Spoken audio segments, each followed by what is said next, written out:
And for some reason, it always honors the celebrities in showbiz that died. But may I ask, one of the celebrities, the most notable death, Hollywood's most notable death of 2013 is Hugo Chavez.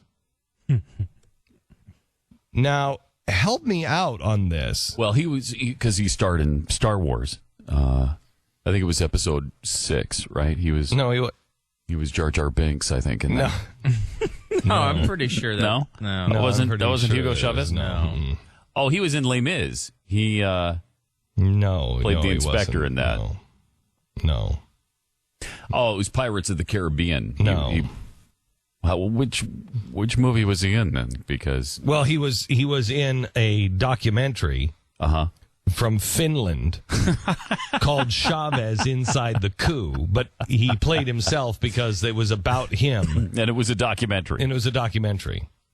So now Ed Koch also died. Ed Koch was in 13 acting roles and 70 appearances as Self. He also hosted The People's Court when it went back to TV in 1997. That's right.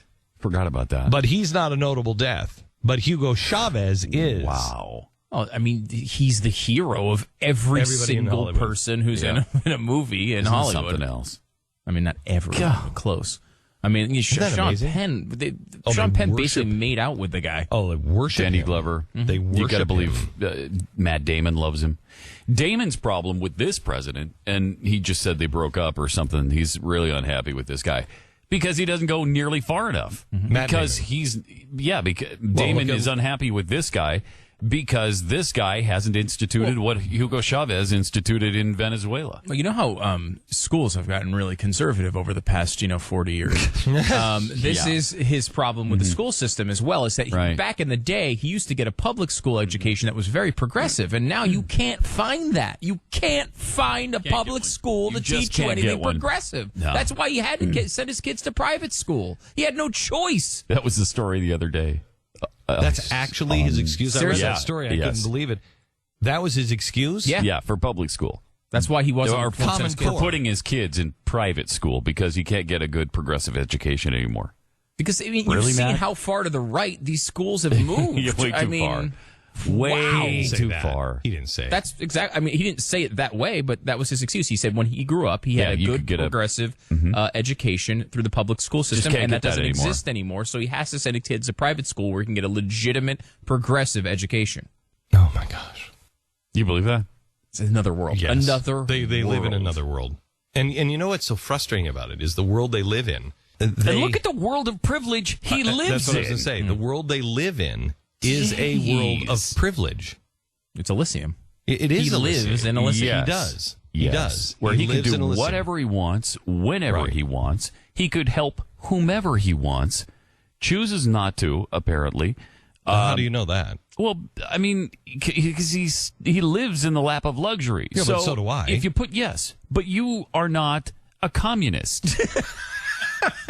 That's a good point. Yeah, I don't think he is. You're not. I mean, you are not claiming that the America is this Elysium type place. We're not doing that. Correct. He is. Correct. He is. I would like to put my charitable givings up to his. Oh my gosh! I would like to see those. I would love to. I would love to see those. Would love to see that because all those people believe it's not their responsibility; it's the government's. No, I know. Now, some of them, I bet you Brad Pitt and Angelina Jolie. I bet they give do a lot. Yeah. I bet they give a lot. And I think that plus they adopted an entire third world nation. Yeah, so. And I think that I bet you George Clooney does too.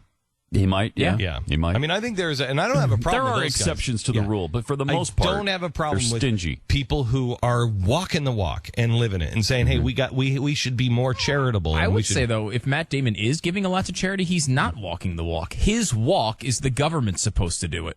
So what is he doing though? Yeah, he's doing. Wait a minute, hang on just a second. He is doing everything he can to get the government to do it. Yeah. So he is walking the walk. Right, that's what I'm saying. I'm saying if he is giving to charity, it's almost bad. He shouldn't. Like Joe Biden, to me, is consistent with the progressive mind. Everyone bashes him on not giving to charity. If you're a legitimate progressive, you don't give money. Right. You believe that charity is your job. It's not your job. It's the government's job to do it. So, that's why the president of the United States is the one faking it here. When he was just the progressive that no one was looking at, he gave nothing. Just like Biden. And it wasn't until he became a national figure that he started giving money to charity. Absolutely. Biden is just consistent enough to not care and continue to give nothing. Okay, so here's what I would take away from this. That if Matt Damon is giving money to charity, then he is a hypocrite because he should be on my side. Because you make money and then you do with it what you will. So you can still live in the lap of luxury, but, you know, how much money are you giving to charity? That's up to you to figure out what the right amount is to give to charity, right? Mm-hmm. Okay.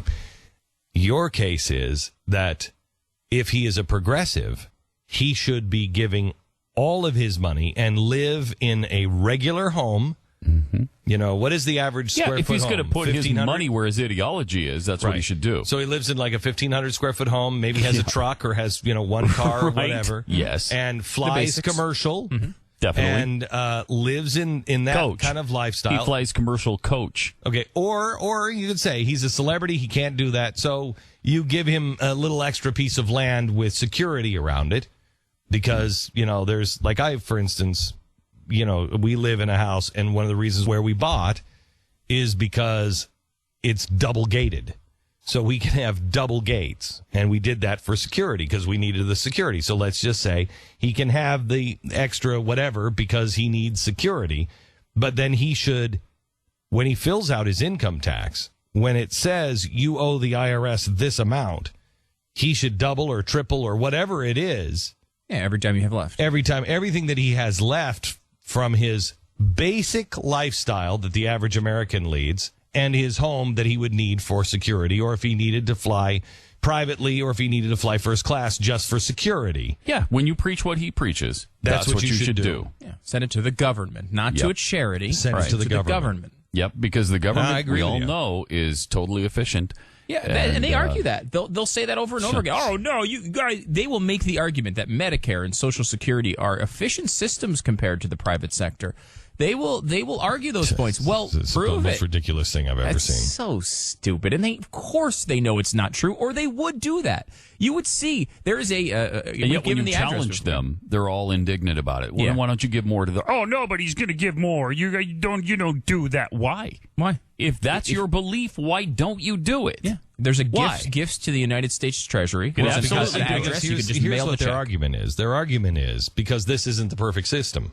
Well, neither was Hitler's socialism. That was National Socialism. Mm-hmm. Neither was Stalin's. Nope. Neither was Mao's. It's always relies on somebody to come up with it, and it's never perfect. And at the end, every time somebody says, well, I mean, we got to try it again because that one didn't work because we had some imperfect people doing it. And it doesn't have to be perfect. So what? Don't worry about the system. Do what you preach all the time. Right. Take care of your part of what you believe. Give everything you can to the government.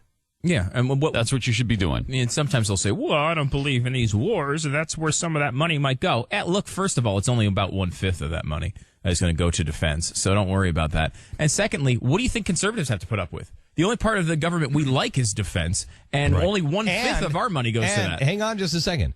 And many of us, at least me, if you had a son right now, and he was 18, and he said, Dad, I'm thinking about signing up for the military. Would you say yes, sign up for the military? Very torn on that. Because I don't like the leadership at the very, very, very, very tippy top of the military, but I do still really believe in the military. So I don't know. Answer the question. I don't know how I would answer that. I'd say, first of all, you're my son. You're never going to pass one of the fitness tests. So I would just give up now. But I don't know. I hate to get to that point where I would discourage people from going to the military. Well, I'm dealing with that. As soon as Sean gets back from his mission, that's what he wants to do. And what are you going to tell him? I mean, you're going to tell him whatever he decides is his deal. I know that, but of course. But what is? Well, I'm going to continue to tell him what I've been telling him. The commander-in-chief is certainly not ideal and unpredictable and undependable and not the guy to be working for right now. If you want to wait 4 years. Pat left out, and I hate him. It's not. You should too. No, but it's not. You don't. No. Yeah. No do way. you send him in? No. I don't send mine in. For the first time in my life, I don't send him in. And it's not just because of this commander-in-chief. I don't believe with Gates, with Kerry, with Clinton on the horizon, with the Muslim Brotherhood infiltrating everything, I don't believe that the rules of engagement. No, excuse me. You're going to send my son into a war zone. He gets to kill. If he feels his life is in danger, he gets to kill the people, and we don't question him. Now, if he goes in and he's like, hey, I was just killing people because it was fun to kill people, well, then you put my son in jail. But the rules of engagement are you drop my son off the back of an airplane and you say, go get the bad guys. As long as he is honestly trying to go get the bad guys, you don't question my son. You let him pull the trigger, period. And until the United States government does that, I'm not interested. I'm not interested. And I believe we're going to be sucked into a global conflict. Last place I want my son is overseas when people need to be here. I'm glad these troops come home. Listen, you keep yourself sharp, you keep yourself fit, you keep your mind going, and know that your skills are going to be needed possibly on the homeland. Because as this money system, which is totally bogus, as soon as the Fed spends us into oblivion, well, who's going to protect us? Who's going to protect our streets? Who's going to protect us from the hordes coming from South America? Who's going to protect us from the Muslim Brotherhood that's already here? You think Stu and Pat and I are going to do it? We're going to suck at that. Oh, yeah. We need good, strong people. We need them here. We need them here. Yeah, I mean, I think a lot of people are in that boat right now, and it's got to be weakening the military to some degree. I mean, it has to, and I feel bad because the military needs good, strong people in it to keep it, because I'm afraid that the good guys are leaving. All the good guys are leaving. You know, they're pulling the SEALs out. You're going to pull all these SEALs out, all these highly trained SEALs, and you're going to put them on the streets. Well, what are they going to do for a living? What's going to happen? I mean, we have real trouble because we're not paying attention to what's going on. And the good guys are getting out. And that leaves just the bad guys with a progressive ideology. And that progressive ideology is not just the president. That's John McCain, too. John McCain actually said it with Mike Broomhead yesterday in Arizona. He said in an interview, we can arm the rebels of Syria and keep America safe. We can do that. Oh, they won't. We can find out which ones to give them. He's out of his mind crazy, and he is a progressive Republican. I don't want my kids involved in that. I will defend the homeland. We'll defend the country. We'll defend the Constitution of the United States, not the red, white, and blue, because I don't even know what the red, white, and blue stands for anymore. But we'll defend the Constitution of the United States to our dying breath. At least that's the way I hope I'm raising my kids.